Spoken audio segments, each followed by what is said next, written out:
Haider-Moranis Bulletin. A look at the Canadian housing markets in 2018. Today is January 10th, 2019, from the pages of Financial Post. As real estate market stats pour in from across Canada, it is becoming abundantly clear that property markets in 2018 have lost the momentum of recent years. Households, governments, and industry watchers alike are concerned about the direction real estate markets have taken. Even though sales and in some places prices are lower than before, housing affordability has not necessarily improved. Many wonder if it is the right time to buy or the right time to sell. Others wonder whether real estate markets are going to decline even further or if the markets will turn around in 2019. The answer to these questions is, it depends. It depends upon interest rates, job growth, wage increases, demand for housing, government interventions, and more. While one can speculate about the future, it is always beneficial to first understand what has transpired in the past. The Greater Toronto housing market, the largest in Canada, has recorded fewer sales in 2018 than it did in any year in the past 10 years.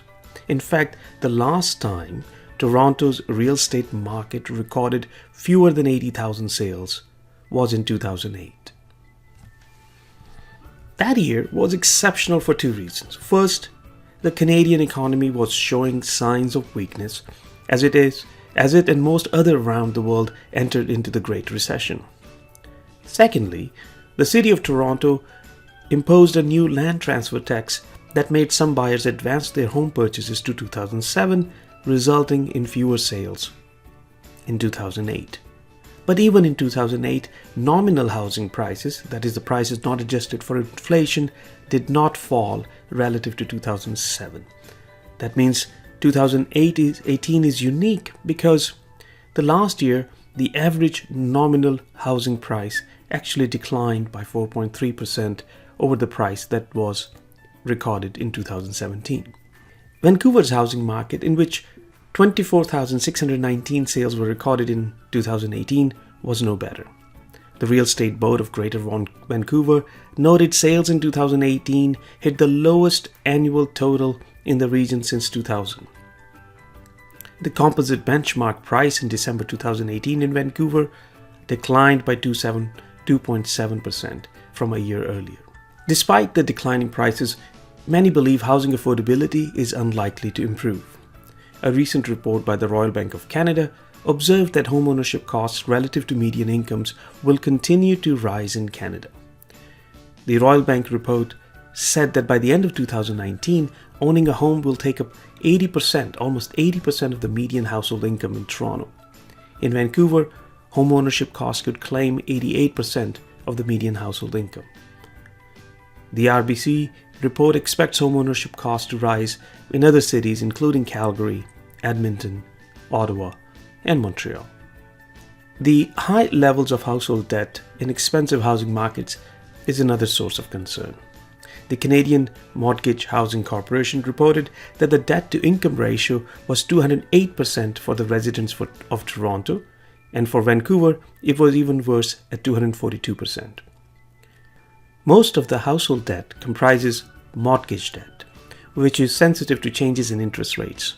The Bank of Canada has raised interest rates multiple times in the past few years.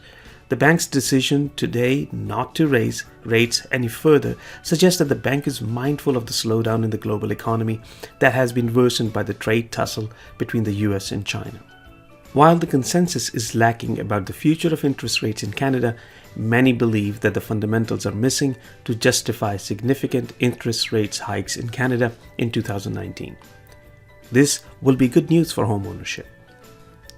Housing markets have withstood a series of policy interventions by provincial and federal governments that include additional transactional taxes on foreign home buyers, stringent mortgage regulations, stress tests, rising interest rates, and more. The slowdown in housing markets, one must realize, is the expected and intended response to a series of regulatory changes, and hence must not be viewed solely as a sign of market weakness.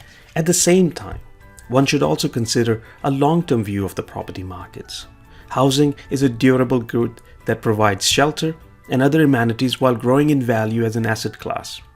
The average home price in Greater Vancouver and Toronto is up by 100% over 10 years. The increase in average housing prices over the long run should therefore provide perspective to those who own or are considering buying a house. This has been Haider-Moranis Bulletin from the Financial Post, January 10th, 2019.